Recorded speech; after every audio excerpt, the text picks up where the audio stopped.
اہل حدیث کے خلاف بعض اہل دیوبند و اہل تقلید یہ پروپیگنڈا کرتے ہیں کہ اہل حدیث انگریزوں کے دور میں پیدا ہوئے ہیں۔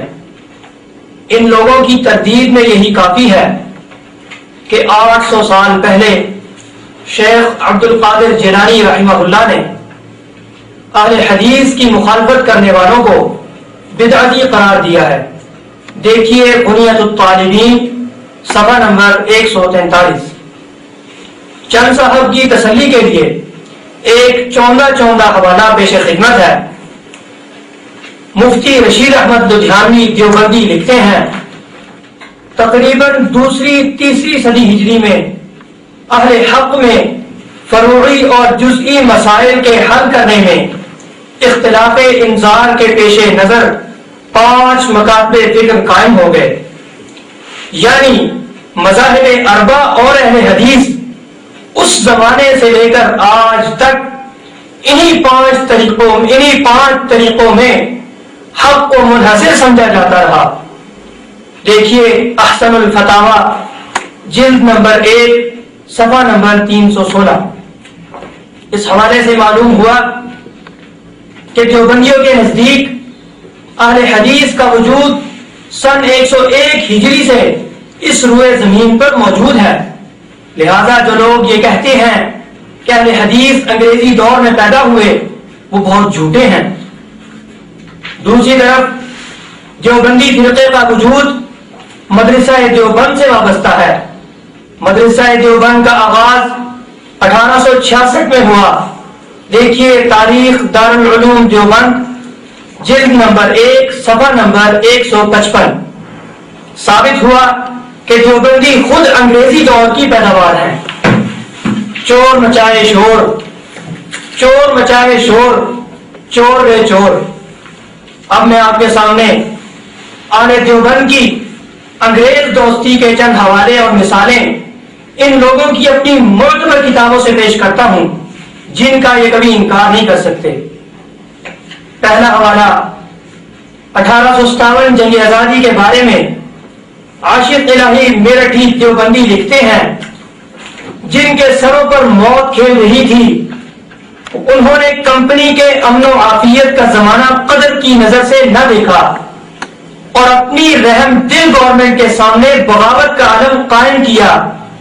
فوجیں باغی ہوئیں، حاکم کی نافرمان بنی، قتل و قتال کا بند دروازہ کھولا اور جوان مردی کے فرہ میں اپنے پیروں پر خود کلہاڑیاں ماری۔ دیکھیے تذکرۃ الرشید جلد نمبر 1 صفحہ نمبر 73۔ دوسرا حوالہ سنیے، یہی عاشق الہی میرٹھی دیوبندی صاحب رشید احمد گنگوہی اور محمد قاسم نانوتوی صاحب وغیرہما کے بارے میں لکھتے ہیں جیسا کہ آپ حضرات اپنی مہربان سرکار کے دلی خیرخواہ تھے، تعزیز خیرخواہ ہی ثابت رہے۔ تذکرۃ الرشید جلد نمبر 1 صفحہ نمبر 89۔ میرٹھی صاحب کے اس بیان سے معلوم ہوا کہ دیوبندی اکابر اپنی مہربان انگریزی سرکار کے دلی خیرخواہ تھے اور ساری زندگی وفاداری کا ثبوت دیا۔ سبحان اللہ۔ تیسرا حوالہ سنیے، محمد طیب دیوبندی محتمل مدرسہ دارالعلوم دیوبند اپنے دیوبندی اکابر کے بارے میں فرماتے ہیں پھر جس میں اکثریت ایسے حضرات کی تھی جو تارک الدنیا اور مسجد نشین بزرگ تھے، جنہیں سیاسیات سے تو بجائے خود عام شہری معاملات سے بھی کوئی خاص لگاؤ نہ تھا، اور یہ ایسے بزرگوں کی تھی جو گورنمنٹ کے قدیم ملازم اور حال پنشنر تھے، جن کے بارے میں گورنمنٹ کو شک و شبہ کرنے کی کوئی گنجائش ہی نہ تھی۔ ایسے رلے ملے ناموں میں قدرتاً کسی خاص شخصیت پر نگاہ عادتاً نہیں پڑ سکتی۔ اس پر بھی مخالفین مدرسہ نے حضرت ہی کے تعلق کو بنیاد قرار دے کر مدرسہ کو حکومت وقت کی نگاہوں میں مشتبہ کر دینے میں کوئی کسر نہیں اٹھا رکھی، بغاوت کے الزامات بھی لگائے اور غیر ممالک سے سازش کی تہمتیں بھی تراشی، حتیٰ کہ گورنمنٹ کو تحقیقات کرانی پڑی۔ اس وقت یہی حضرات آگے بڑھے اور اپنے سرکاری اعتماد کو سامنے رکھ کر مدرسہ کی طرف سے صفائی پیش کی جو کارگر ہوئی۔ دیکھیے حاشیہ سوانح قاسمی جلد نمبر 2 صفحہ نمبر 246 247. معلوم ہوا کہ دیوبندی علماء کے انگریزوں کے ساتھ خاص تعلقات تھے اور ان کے بارے میں انگریزوں کو کسی شک و شبہ کرنے کی کوئی گنجائش ہی نہ تھی. یہ حضرات جہاد سے بہت دور اور حجرہ نشین تھے. چوتھا حوالہ پیش خدمت ہے.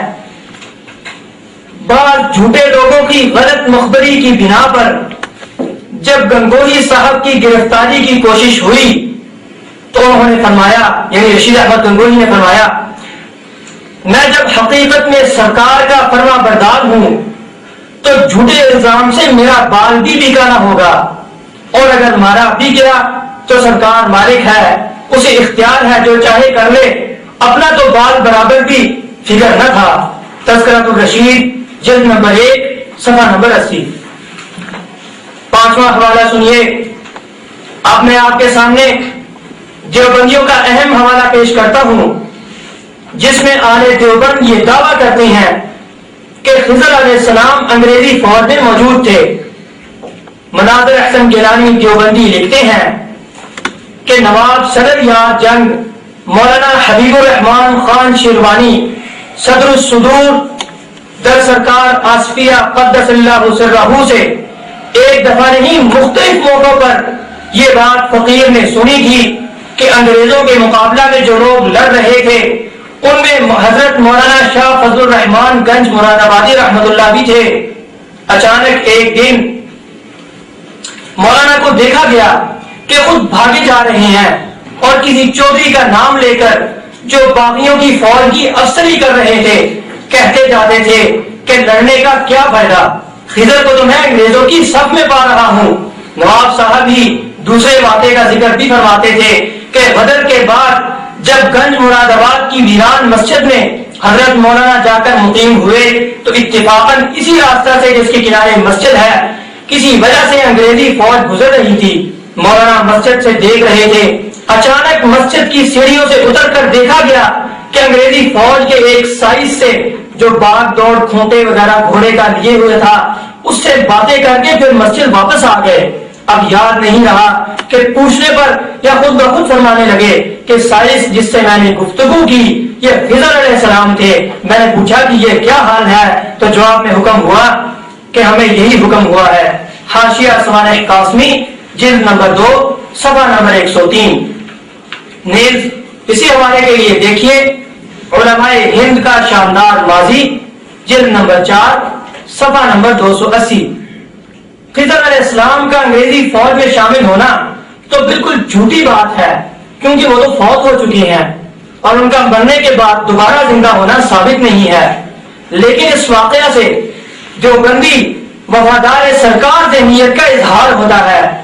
یہ لوگ انگریزی حمایت کے ساتھ ساتھ یہ بھی چاہتے تھے کہ خضر علیہ السلام انگریزوں کی حمایت میں تشریف لے آئیں.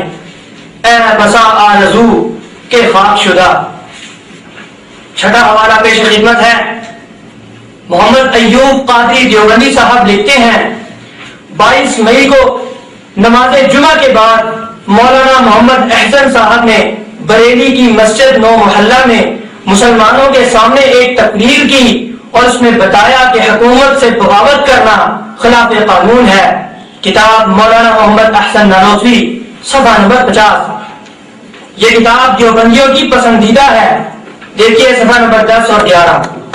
محمد احسن نانوتوی کے بارے میں قاری محمد طیب فرماتے ہیں چونکہ مولانا ممدوح کی ذات گرامی ہمارے اکابر میں سے ہے، علمی حلقوں پر ان کے احسانات انمٹ ہیں. کتاب مولانا محمد احسن نانوتوی صفحہ نمبر 128. ساتواں حوالہ مدرسہ دیوبند کی اصل حقیقت کا انکشاف کرتے ہوئے محمد ایوب قادری دیوبندی لکھتے ہیں اس مدرسہ نے یومن فیومن ترقی کی. 31 جنوری 1875 بروز یکشنبہ لیفٹیننٹ گورنر کے ایک خفیہ معتمد انگریز مسمى پامر نے اس مدرسہ کو دیکھا تو اس نے نہایت اچھے خیالات کا اظہار کیا. اس کے معائنہ کی چند سطور درج ذیل ہے. اب انگریز کیا کہتا ہے یہ بھی انہی کی زبان سے سنیے. جو کام بڑے بڑے کالجوں میں ہزاروں روپیہ کے صرف سے ہوتا ہے وہ یہاں کوڑیوں میں ہو رہا ہے. جو کام پرنسپل ہزاروں روپیہ ماہانہ تنخواہ دے کر کرتا ہے وہ یہاں ایک مولوی 40 روپیہ ماہانہ دے کر کر رہا ہے. یہ مدرسہ خلاف سرکار نہیں بلکہ موافق سرکار معاون سرکار ہے. کتاب مولانا محمد احسن نانوتوی صفحہ نمبر 217. نیز اسی حوالے کے لیے دیکھیے فخر العلماء صفحہ نمبر 60. کتاب فخر العلماء بڑے دیوبندی علماء کی پسندیدہ کتاب ہے. دیکھیے اسی کتاب کا صفحہ نمبر 3 کا 7. قاضی صاحب کے اس بیان سے معلوم ہوا کہ مدرسہ دیوبند انگریز سرکار کا معاون و مددگار تھا. انگریز اس سے بہت خوش تھے اور چندے پر چندے دے رہے تھے، جیسا کہ میں تھوڑی دیر کے بعد بیان کروں گا انشاءاللہ. اس کی تائید اس بات سے بھی ہوتی ہے. محمد میاں دیوبندی لکھتے ہیں کہ مالکان مدرسہ سرکار کی خدمت میں لگے ہوئے ہیں. غور کیجیے، مالکان مدرسہ سرکار کی خدمت میں لگے ہوئے ہیں. تحریک شیخ الہند صفحہ نمبر 358. 8واں حوالہ پیش